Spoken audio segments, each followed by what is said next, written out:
I'll talk about something that we've done at Columbia, which I think is pretty forward thinking, and then something I'm working on, just aside from that.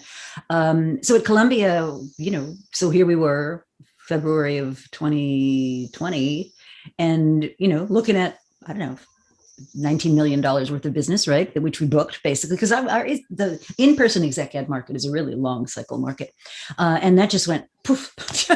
And so after about 2 weeks of sort of saying, what do we do? I sat down with our dean and I said, look, people are not going to stop needing to learn, and executives are not going to stop needing to be developed. And there's going to be a need there. We've just got to figure out some different way of doing it. So what we pivoted to was what we're calling live online. And so it's this kind of format, actually, very discussion oriented with, the usual cast of professors. And we learned a bunch of things. So one of the things we learned was that there's an absolute hunger for it.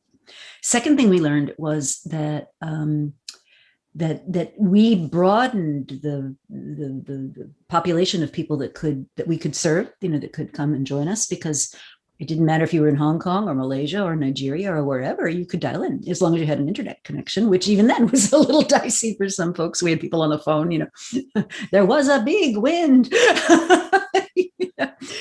So we learned we could reach a lot more people. We also learned that we could experiment with different formats. So rather than everybody comes to New York and we hang out for 3 days and it's fire hose.